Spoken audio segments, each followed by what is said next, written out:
I am really pleased to have on today Jovan Agee, who is an old friend. He was actually my old boss at UDW, and we have remained in touch. And I just learned a lot, Jovan, over the years about lobbying, and he's working on a lot of really exciting things right now. Thanks for being here. I appreciate your time. And I'd love for you to take a moment to introduce yourself and what brought you to where you are right now. Yeah, thank you, Christina, for inviting me and having me on your show. So I currently am founder and CEO of AG Global Solutions, which is a government relations consulting and strategy company where my clients consist primarily of for-profit and nonprofit affordable housing and market rate housing developer.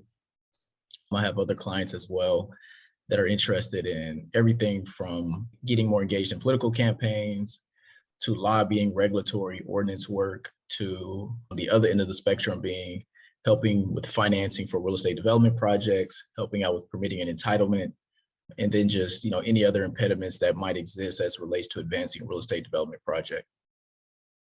How are you currently engaging in local government advocacy? And what would you say are the things that your on the ground advocate should be thinking about? I'm going to provide a little bit more context. We talk about local government, it's multifaceted, right? So it's counties, it's cities, it's school districts, it's special districts, which are water, utilities, or JPAs, joint power authorities that are created for various purposes.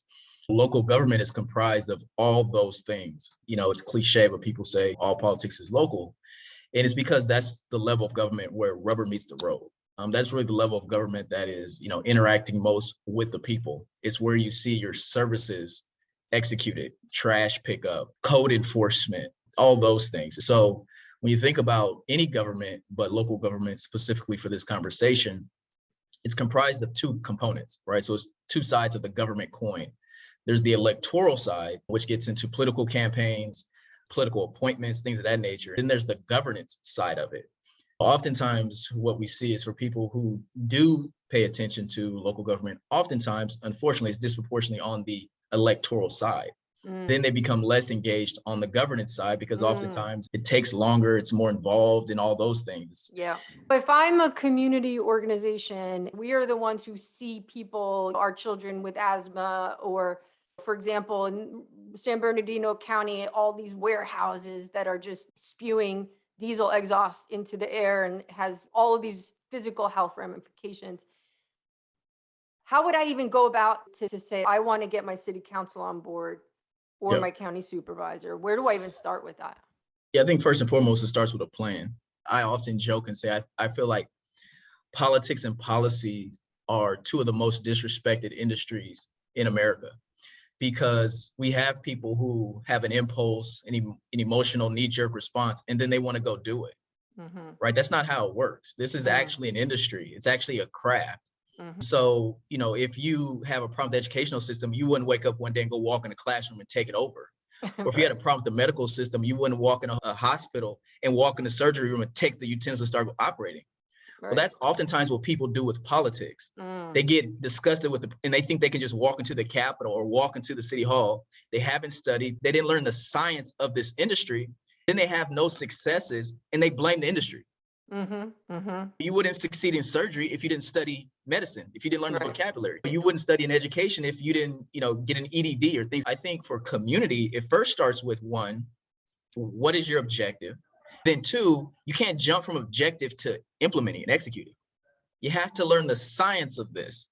First and foremost, the community has to figure out what it really wants and needs, right? So it can't be these abstract, arbitrary terms, right?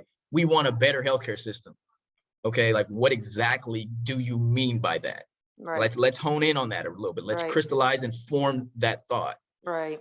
Once we then do that, that's just step one. The next question becomes, how's it going to be paid for? Where's the money going to come from to support it?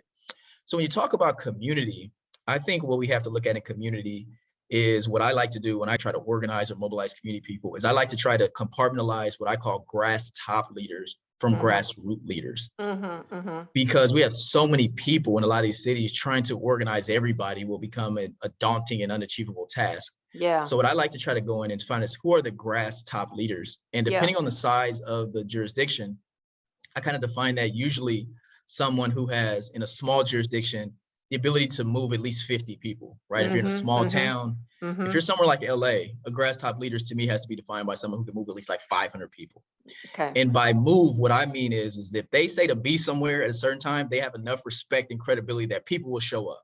So whether that is your pastor, that may be a teacher, that might be a PTA leader, right? Whoever it is, Right. it's that person in your community who has that kind of influence. Right. Then I think what happens is you then convene and have conversation. In between the thought and the doing, there has to be the unsexy stuff. There has to be the cooking, the baking, the cultivating of the idea Yeah. to make sure it's sound and Right. to make sure it hasn't already been done before. And Passes the so, smell test first off. Does it even make correct. sense? Is it even possible? Which level of government is the decision making even held? Is this a federal issue, right? Like maybe Correct. then nobody can do anything about it. And is it even really an issue? Because sometimes things may affect us personally. Mm. And it's not to say that it's not important because it affects us individually. But Mhm. government's job is not to try to meet the needs of every single individual 24/7. It has to govern based off of the majority. It can't Yeah. govern the outliers. It Yeah. can't govern to the exceptions of the rule. Yeah. Government's job is to create the rule and to try to, as much as possible, mitigate exceptions, right? That best what we can hope for from good government.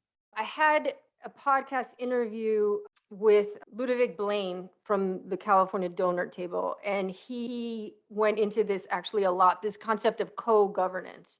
Mm, It's what you just said. People get people elected and then they walk away and just assume that people are going to do the right thing. The reality is you should be embedded as much as you can in these institutions so that you understand how they work, who has the point of leverage, who's the actual decision maker, is it the city manager or the mayor, and then press the agenda forward on all of these things. I think what you're pointing to is if you don't know better, you jump over that piece and you go to, I want to implement this and just do it because it's the right thing to do. we used to talk about this a lot. And, one of the things I often say is I think that this industry has intentionally also been made complicated and has intentionally also not tried to simplify Yes, what we're yes, talking about, yes, because then it sort of makes people reliant on people like you and I, right? yes, It shifts the balance of power away from average people, yes. which weakens a democracy.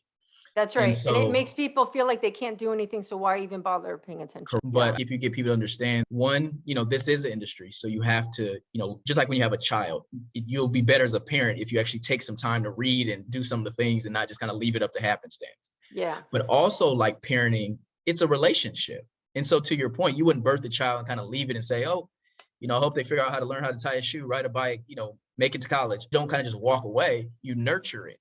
Yeah. It's an investment. So I think Yeah. any relationship that is successful has those same, aspects to it. A lot of the reason why I started the podcast was because of exactly what you just said, which is it's like the intimidation factor of government. It's complicated. The average person navigating this stuff is like, this is crazy. And it's intimidating, and you eventually don't even try because you're like, it's all been figured out. You talk to a lot of people, super distrust, super cynical. And it shouldn't be that way because exactly what you said, democracy doesn't work that way. Yeah. What happens is power is consolidated into the hands of few people, and it shouldn't be. So each of the guests that I bring on focus on a certain angle, all of which to demystify, like open this up, right? Like this Yeah. is doable. You can do this. It's just you need some guidance and then you need to get in it and stick with it and keep going, keep Yeah. going. Here's the other reality. Grasstops leaders don't know this either, right? Yeah. They know how to mobilize their communities, but in terms of these intricacies, not so much. So where would Yeah. you, if you had a grass top leader who wanted to get their community in action, where would you start with them?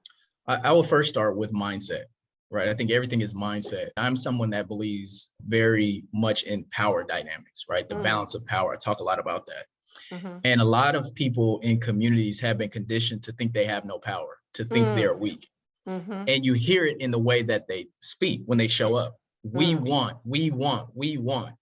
you actually have until you forego, Mm. right? And so people in communities already have the power. Yes. When you choose not to show up, when you choose not to get involved, now you've abrogated your power, but it's Yes. still there for you to go back and get. So Yes. when you say we want, I tell groups all the time, I'm so disgusted and tired of sophisticated begging because you're not playing politics the right way. Mm. Politics is like any other relationship. You make clear what your expectations are. You know, I want to be married. I want to have 2 kids. If after 2 years that doesn't happen, you have a choice to make. Mm-hmm. Democracy is the same way. So you don't go in any relationship, say, I can't give me, I want. That's not how power works, right? Especially in a democracy where you've already been given power. Mm-hmm. It's the mindset, it's vocabulary that has to Mm. be turned around because many people are operating from a place of weakness. When you operate from a place of weakness, the probability of you losing has tremendously increased. Mm. On the onset, before you've even gotten started, you're already losing. Mm. And so I think it's helping people understand what is a real democracy. Like, Yeah. I think We that don't know what that looks like, right? I don't think we even understand our government. And that has a Yeah. lot to do with the type of educational system we're Yes. raised in. So we don't even understand these things. And Yeah. then even if we understand, like I said, the science of it, we still don't then overlay it with power dynamics because we are taught democracy so vanilla, right? It's canned, it's packaged, and it's not the essence of how to make the stuff work. They're just giving you the Right. instruction manual. Just show up on election day, yay, and then Yeah, go and back then if and you forget show up about it all. somehow, Yeah. yeah, right. And so we're never really taught power. And again, that's Right. intentional. And so I Yeah. think that for me, it starts with that understanding, establishing a Mm-hmm. premise that let's Mm-hmm. start with you have the power, right? Mm-hmm. Mm-hmm. Do you understand what that means? If not, let's unpack power. Yeah. Make sure you understand. And then the next question is, do you want to exercise it directly or do you want to hire Jovan or Christina to exercise it on your behalf? Mm. And that also takes an honest conversation, right? It's like weight loss. You can lose 5 pounds a week, but it's going to take a different level of engagement than if you want Right. to lose a pound a week. Right. So Right. I think it's those kind of very honest, deliberate, foundation setting conversations. Right. Experts like me and you who can be hired as weight loss professionals to help them get to their goals. But if they haven't taken what I call, that foundation inventory setting things about Mm-hmm. what is it you want to achieve? How realistic are you going to be to set time aside to do it? We can come in and then guide you, hold you accountable to help you execute it to make it happen. But again, just like with weight loss, you have the power to lose it. Yeah. Yeah. It's not Yeah. going to be in some, magic drink or on Right. some, HGTV. It's not going to happen that way. It has to start with those basic fundamentals of power, what realistically they're going to do to exercise their power, whether it's them directly or if they're going to delegate it to a professional Yeah. who can help them do it. I totally love that you started with mindset because you're right. We are so conditioned to be checked out when it comes to any of this stuff. I like the concept of the grass tops and organizing the grass tops leaders versus what you said, everyone, which then becomes super overwhelming and you can't do it. It's just too much. If you can't sustain it Yeah. because those people who you've now organized need to be managed. So the grass tops leaders, getting them into the right mindset, teaching them that the people have the power already. It's just really a question of recognizing it and exercising it and then activating it. I came up with a formula. Building power is expanding and growing your networks and then activating them so that you're all doing one thing together. Everything you just said. The dynamics would change completely around so many things if we were able to activate networks to move. And when you see the backwards stuff happening, it's because those networks have been activated. That's and right. not the other ones. I think the institutions that are most prepared to mobilize, and I would go as far as saying need to get their act together, is the faith community. The reason I say that because they're already organized institutions. I always like to say that for community, they were the unions before unions existed. Yeah. They were the already organized spaces where people went for insight on, daily living and that networking kind of stuff. So to me, I feel that many faith leaders have dropped the ball as it relates to being relevant in this day and age. Yeah. What you now see is this perverse relationship where the faith community is not leading the way it should. but then it has enough nerve to attack electeds because of how they're leading. Mm. That's why I think power is so important, because you have to understand that power is, period.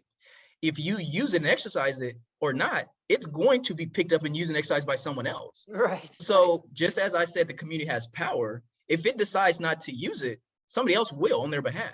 Yeah, that's And right. then they become reactionary to the results, and then you get upset, but you should be upset at yourself because you didn't exercise the power when that's at your availability. Yeah. So very specifically on that topic, I look at some of the things that, have consumed our attention recently, right? So look at the mass shooting here in Sacramento. Mm. And I've been involved with, a lot of faith leaders here locally. Some of the things that I hear them talking about shows how just truly not engaged at the foundation level, right? Which I think is key for people like that in their roles, who truly are at the grassroots level.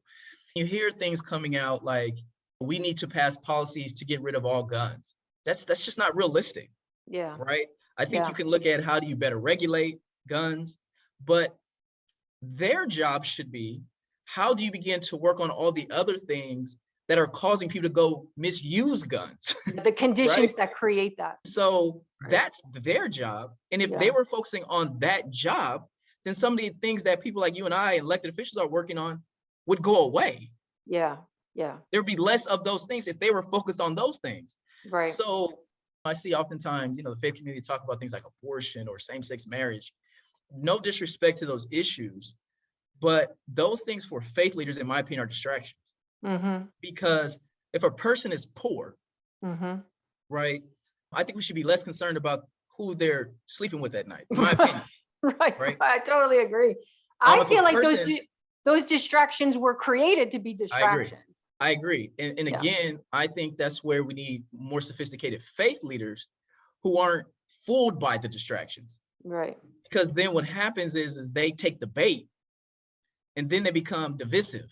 Yeah. I think that the way the faith community can really help elected leaders is by focusing on exactly what changing mindsets, right? There, no matter what faith leader you're talking about, Jesus Christ, Muhammad, Buddha, what really they've all come to help improve the mindset, improve the heart. Yeah. Yeah. Right? To really focus on humanity, what Right. we used to call the collective good. Yeah. Yeah. That is the primary role of the faith community. Right. They were doing that effectively, Right. then how people show up in spaces will look dramatically different. It's funny because as you're saying faith leader, it's clearly not all of them, because we Correct. know there's plenty of faith leaders, maybe not in California, well, in some parts of California, that are very aware of how they can mobilize and exercise their power and their ability to influence their congregations. Problem is, most of the time it's really backward and terrible. And those are the ones that you hear about. I didn't plan to talk about religion, but that's what makes me upset, is because those are the people who are out there that you think of as a faith leader. When you talk about these faith leaders that are more consumed with mask mandates. Yeah. Yeah. Or the ability to carry a gun. Or trans children. Correct. But you don't see the same level of furiousness or anger when you have City Council District 2 in the city of Sacramento, which has 6 shootings a month or a week, and we don't call it a mass shooting. Yeah. Or went without a full service grocery store from 1989 to 2016. Wow. Where was the outrage when you had a community who had to drive 6+ miles to find a grocery store that served fresh fruit? By the way, this council district has per capita the most churches than any other council district in the city. That's deep. That's deep. So again, there's an order, and that's the whole power conversation. So with that particular community who has a spiritual leaning, not only do they have this secular power that's been endued to them because of the Constitution, but you are also now saying you have this higher power that's been given to you, but you then have to step back and say, well, what are you doing with it? I'm marveling that we started with local government, and now I feel like we're really deep into what the nature of power is. This is a masterclass. This is what Your high school civics class that you have to take to check the graduation box doesn't tell you. That I doesn't was a tell you. political science major at Sac State. I didn't learn I didn't learn it either in power college. dynamics. Nope. And so if we're not having a conversation about power, Yeah. then we're part of the problem ourselves, right? No matter what level of government we choose to focus on, or lobbyists or electeds, Right. we have Right. to always be talking about power, and we have to provide data. And so, for instance, I'll use Sacramento because that's where we're based. You look at these council districts, right? Each district is about 80,000 people. And most of these districts, you're lucky if 25 to 30,000 of the people are registered to vote. In the last election cycle, the highest performing district had about 13,000 votes. That was District 4, which is downtown, which is, Wow. you're more business friendly, more sophisticated. Right. So we're saying that in a district where 30,000 people are registered, if we're lucky, about 14,000 are voting. I then looked at the school district numbers, right? The school board election. Yeah. In that same district, about 7,800 people voted for the school board candidate. Wow. So now what you're saying, in the analogy of the tail wagging the dog, you're having a minority of the people actually participating in elections. Yeah. But guess what the next crazy statistic is? You have an even greater fall off of those who pay attention to the governance side. Yeah. Now you're about down to 10% of the people of the population who is eligible to vote and engaged. Then about another 10th of that 10% will ever show up to a school board meeting or council meeting. Yeah. Yeah. Then we get mad. Right. Right. When our schools are bad. Right. Right. But that is a power conversation. And that's an honest conversation about, do you truly want power, or do you truly want to lose weight? Well, not, okay. So to be devil's advocate and to be fair, right? The other reality is working parents most of the time don't have the energy or the time. Yes. And to me, all of this is part of how inequality works. You're so busy working to put food on the table, you can't even think about that. That's like the last thing you're thinking about is going to a school board meeting. I know I should go to a school board meeting and I don't. Why? Because at the end of the day, I'm completely exhausted and I don't consider myself having half or any of the problems that other working people have. Jovan, But that's why grass top leaders are so important. Yeah. Because once you've been hired, appointed, elected, whatever, to be a grass top leader, whether that's a pastor, a lobbyist, right, a school board member, you're a grass top leader in some effect. Yeah. Some of those things, unfortunately, have to take a back seat, right? So when you said, I'm going to be a lobbyist for labor union, that means sometimes you kind of work late and kid has to get picked up by somebody else. That's just the nature of the business. Yeah. So when we talk about these community grass top leaders, these pastors, these nonprofit organization leaders, they don't have the luxury to not be astute. They don't. And again, I'm not faulting them. It's the people who allow for them to lead them that have to demand better leadership and have to expect and understand better leadership is required in this season. And so if I'm going to a church, for example, and now ballot harvesting is legal. So if I'm going to a church and my church has, 100, 200 regular attending parishioners, then it's important that I know that my church is probably connected to really 500, 600, 700 people, because each one of those people have someone that they have some influence. That's usually how this stuff works. Yeah. So then if I'm not turning one of my services the Sunday or 2 or 3 before the election into a ballot harvesting thing, that I'm now controlling the outcome of a school board race or a city council race, that's my fault. Right. If I'm not bringing in someone because maybe I don't have the time, if I'm not creating an internship opportunity to a young person whose sole job is to pay attention to what's on the agenda every Tuesday at Sacramento City Council, and then flagging for me key terms of what to look out for and to flag me so then we know to show up or submit a letter. Yeah. That's my fault as a quote unquote leader. To me, this falls on the shoulders of the leaders. Yeah. Yep. Because again, I go back to the people need to demand better from their leaders. But again, it's the whole, I'm dealing with the fallout of not having good leadership. And that is all I can process. So when you talk about the local government piece, I think that's a great place to start because the numbers are fathomable, right?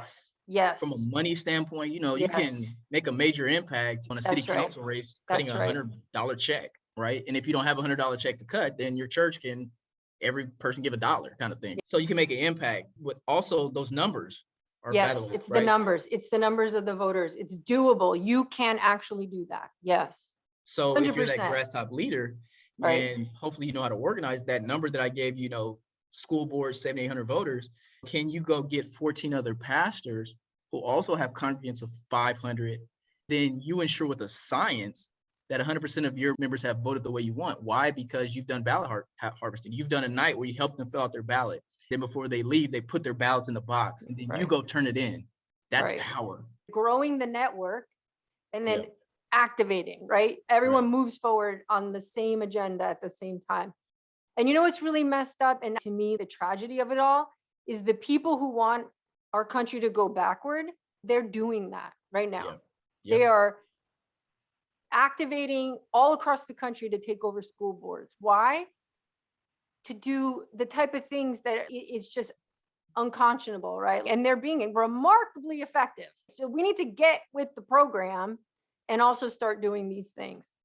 So when you talk about taking us backwards, that all deals with the power dynamic. Mm. Part of taking us backwards is there's certain people that want energy to look a certain way. They want it to be gas and oil dependent. Why? Because their business model is based around that, Follow the money. Yes. right? Yes. There's Yeah. certain people that want to go to these emerging technologies because their businesses can benefit, and it makes them, i.e., more powerful. The more business they get, the more larger checks they can write, Yeah. which means they are now more powerful. Yeah. So again, it's impossible to have these conversations if we don't talk about the power behind them. So the reason why money is put ahead of people is because now you can write checks that overshadow people. Yes. I've seen people come in and change council meeting hearings and never showed up because they were able to write a large enough check and win over people. There was 100 people in the council chamber. Yeah. So Yeah. that check beat out the 100 people showing up to that council chamber. Yeah. But we have to understand it can't be one or the other for communities, particularly poor communities. We have to understand how to pool our resources, Yes. our Yes. people power, and our money. Yes. And that will forever be a winning strategy as long as you're clear and have a focus and a strategy. One of the things I talk about a lot is for these 501c3 organizations that do a lot of righteous community work and saying you got to get in on the C4 side. There's only so much you're going to do with the way you're doing it right now. And listen, none of us invented this. Like, it's the game. Is it ideal? Hell no. It sucks that we have to deal with money, but raise money and be creative on how you do it. If everyone gives a little bit and you get a lot of people, that's the same as one person with a lot of money. Give it to the 10Xers. So people like myself, yourself, we are good investments. So we have to go beyond just financial capital literacy. We have to look at human capital literacy. Everybody in the community saying what we're saying aren't good investments. Mm. And we have to look at people's track. We can't give people passes because maybe they're the same racial group as us, right? Or they're the same, partisan group as us. We do too much of that, particularly in my community. I see oftentimes that we won't necessarily hold, Black electeds to the same accountability standards as we do white electeds. Or as Democrats, we don't hold Democrats to the same accountability as we will a Republican. That's 100%. Yes. And the people in the community are standing back on the sidelines watching this. And so that also breeds apathy because then they're like, who has the integrity? Who has the honesty in this? So again, I think that for people that are truly trying to have that honest conversation, that authentic conversation, those are the 10Xers. And we have to increase our conversation around capital, that it's the three important parts: financial, which is money; intellectual, which is ideas that are priceless. And then there's the human capital. And when you look at any successful entity, organization, or movement, we look at all great empires, they had those three things. They had strong financial capital, literacy, understanding, strong intellectual capital, literacy, understanding, and a strong human capital, literacy, understanding. So whether you're trying to build a movement or you're trying to build a country, you don't have those three things inherently, you do not have power. That in and of itself is power. This has been a really great conversation. We started one place, we ended another, but I prefer that because to me, that means it's an organic conversation and I don't want to be canned. We've hit the essence, like you said, that's power. And hopefully people can take from that pieces that they can start applying. And I really like the idea. In fact, you gave me something there which is that the focus is on the grass tops. I hadn't really kind of thought of it that way because you're right. It's the leaders of the people in the communities that are the ones that have this ability. I thank you so much for your time. This has been great. It reminds me of our conversations we used to have all the time in the office. Any parting words of wisdom? Yeah, I'm just extremely pleased with who you've evolved into. As you've evolved, you've still been able to keep a grip on what's right and wrong Yeah, and not keeping that to yourself and are looking to share with others yeah, because even though you don't articulate it, that is the greater good, right? yeah, So that's I'm right. just happy with what you're doing and whatever I can do to support and be of help, just let me know. Oh, I appreciate that very much.